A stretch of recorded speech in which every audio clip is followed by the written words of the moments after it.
Good morning and Merry Christmas, everybody. It is literally 4:20 a.m. here on Sunday, Christmas morning, and I'm recording this for my Patreon, and I'm actually going to be sharing this on YouTube as well, because this is vital information that people need to hear. And I think certain misconceptions need to be cleared up as well, right? With certain things as well. I mean, especially with the term Nephilim and fallen angels. Now, the best way I can hold on. The best way I can actually sum this up for everyone is going to be very interesting to break down. Let me mute the people coming in because this is being recorded on my Patreon as well. So people on my Patreon, please mute as you come in because I am recording this live. This is very vital information that needs to be cleared up because many people have had misconceptions. So as people are entering in the chat room here, please mute themselves because I'm please mute. Yeah, mute because I'm recording this right now.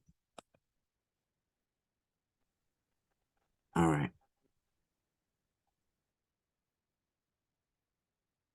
So people need to, this needs to be cleared up here on Christmas. Some very vital information about what angels are, what the Nephilim are as well, and what transpired on our planet and why people are, there's a misconception about these words. First of all, fallen angels are not entities like you think. They are not people. Let me give a very, this is going to be a quick video actually, because there's a pay-per-view in Amsterdam, kickboxing one at 4:30 a.m. that already started that I'm waiting for. So I'm going to clear this up later on as well, but this is going to be a quick video that I'm going to be posting on YouTube as well, because people need to understand fallen angels are not even entities like people think they are. They are messengers of God, messengers of the universe, like the word that's used, the angelos, right? I think it's a Greek word, angelos, which means messenger of God, right? That come in the form of comets and meteors. Now, astronomy, science, they don't look at comets and meteors what they really are, right? They bring all the building blocks of life to planets, to planetary systems. They're cosmic currency, payloads that seed and evolve worlds. Now, these payloads carry all the building blocks of life. They're comets, and they're lesser messengers. They're meteors. Look at comets like the generals of the fallen angels and the lesser fallen angels as their meteors, right? And these payloads, these cosmic currencies are just not randomly flying through the universe. They're on specific mathematical orbits, carrying all the building blocks of life and evolution. And these payloads are watched over and escorted throughout the universe by what we call fallen angels. Now, these fallen angels, or AKA watchers, right? They're the ones that guide these payloads to their specific coordinates. They're an energy of God, a life of God, an intelligence of God, an eternal probe of God that has all the building blocks of life for that specific planetary system that they're programmed to seed. So when they come into that planet, they can literally take the form, if they choose, of any life on that planet that they're literally programmed to seed. And the meteor fragments that we see and the leftover fragments, that's all of the programmed fragments to start evolution and life on this planet. Now, the energy that escorts it is the fallen angel. They can choose to take forms of life on that planet. In the past, we were at a much higher dimensional frequency than we are now. This is when the fallen, aka Watchers, chose and mixed with human women. The human women were not earth women that of nowadays. They were earth women at a much higher dimension. We had a reality collapse when the ancient fallen angels chose to veil themselves as human and mix with women. This is when the Nephilim were created, and the name of the Nephilim were created, the first generation of the children of the veiled human fallen angels, right? But at that time, we had a fall of reality as well, also known in Kabbalah as a Nephilia, right? This is a specifically Nephilat Hada'at, right? The same word used for the Nephilim. And this is no coincidence, the fall of reality, because to fall in Hebrew is Nephil, which can also mean to abort. Now, this is very interesting because it is like a cosmic abortion of DNA from one dimension to another. And this is how the Nephilim were seeded on this planet, right? And it's basically a passage of the Nephilim has encrypted formulas and maps the cosmological interaction that occurred in these overlapping stages of reality as well. This is the gene of Isis, the Genesis. This is very important. Very, very important. And the Nephilim are literally like radioactive like residue of the spiritual waste material that was left over from this collapse, this exchange as well between these fallen ones and a higher dimensional woman at the time. And this is literally encoded like a formula in the word Nephilim. The singular Nephil, which is literally like the aborted fetus or a miscarriage. And in this specific case that we're talking about, it's a spiritual miscarriage as well, a cosmic mutation that was basically aborted and fell from a higher dimension to a lower realm.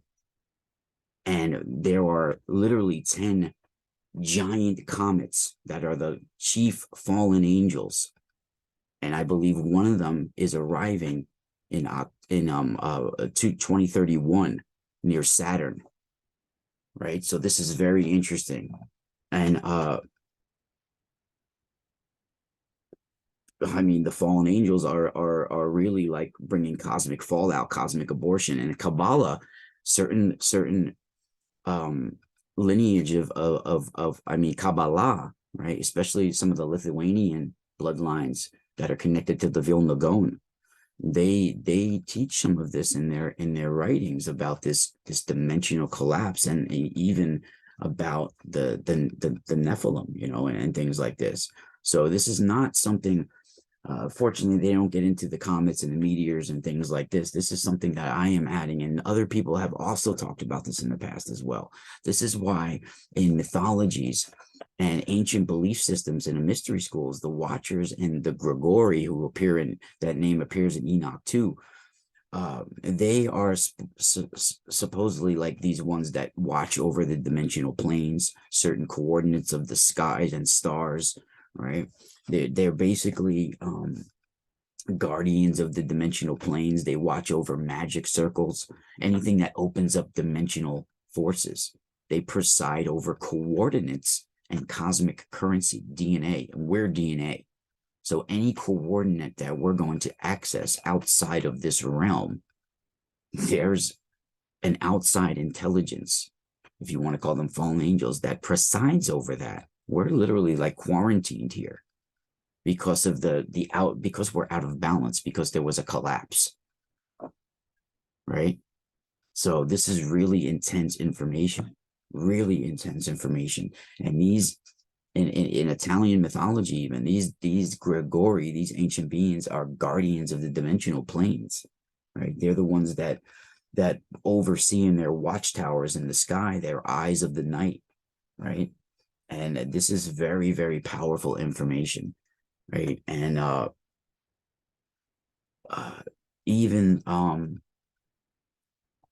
when you look into the there's one more point that I wanted to make too as well with this. With the, what was it, the I said about the, I mentioned the comments, I meant the oh, there's so much more that we're going to get into, you know what, with the book of Enoch, with everything else. But I just wanted to clear that up as well, that they're completely two different entities as well, the fallen angels and the Nephilim. Those seem to, that's what I wanted, the last point I wanted to make, those words, those terms seem to get lumped under the same umbrella, but they're not. The fallen angels are completely different entities, like I explained, than the Nephilim, just like the Nephilim are completely different entities than the Rephaim and the Anakim and all these other tribes, right? So they tend to get lumped under the same umbrella. And we're going to go much deeper into this because as I share screen here,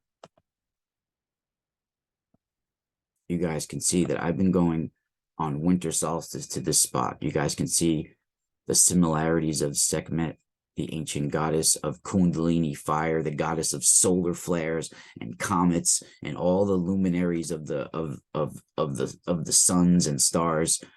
The one that can bring destruction and healing, Sekhmet or Sekhet, the one that has to do with spiritual fire as well, and evolution. This megalithic red granite dolmen in North Salem, New York. I go there every winter solstice and throughout the whole year, actually. Lion's Gate, I go there. Equinoxes, you could see the similarities. Look, the eye, the ear, the nose, the mouth, the chin line, the headdress. I mean, it's uncanny, right? Well, I go to this spot every winter solstice, and there are powerful alignments that take place at this spot.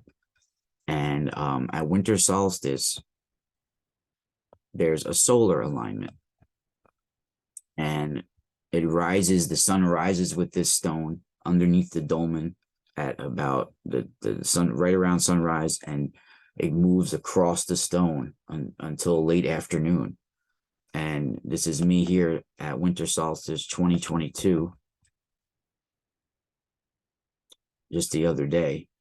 And powerful solar alignments were taking place there. And I was shown deep information, and even remote viewed that there's a magnetic lodestone meteorite with iron in it beneath the ground in a chamber here. That may be the reason for the magnetic anomaly beneath there as well. And you guys can see the clear solar alignment with this stone on winter solstice. And just incredible energy. You can even see the energy waves right at the same spot I've caught them. They're like rainbow tubes of light. Look at this. I actually brought a jaguar of jasper that somebody recently just bought on my Patreon here, right here, that you see underneath. That's a cat stone for the cat stone. I brought it there. It was underneath there. And this is the same spot that you see these green and red rainbow waves of light. This is the same. They're moving in arches like a rainbow as well. Same spot that I've caught similar tubes of light in other pictures. And this is the same spot where there's actually two circles that go around this dolmen, right? That are printed in the ground that you see. And they, right at those circles is where the dowsing rods go crazy as well if you dowse. And there's arches of light that extend out from these circles and arches, and I've caught them on camera before as well, as you see here. It's really amazing, actually, and the energy there is just incredible. Let me hold on, let me go to, there it is. Here we go. So this is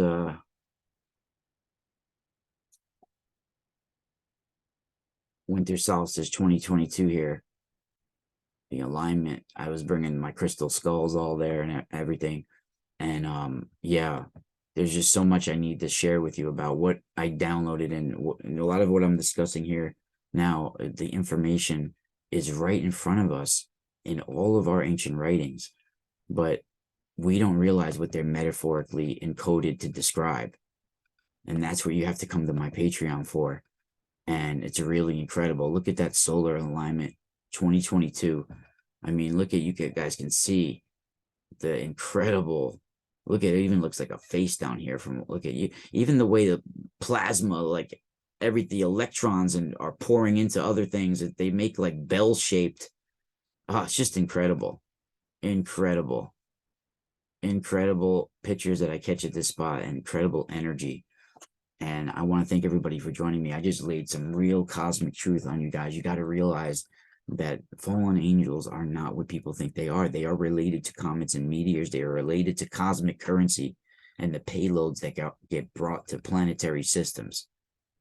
So check me out at patreon.com/themysticalspiral and themysticalspiralstore.com if you want to get the coolest crystals, rarest in the world, and become a superhero of copper. Merry Christmas, everybody. Happy holidays. We're actually going to be going live in a couple hours as well, about 3 hours. So join me here and spiral out.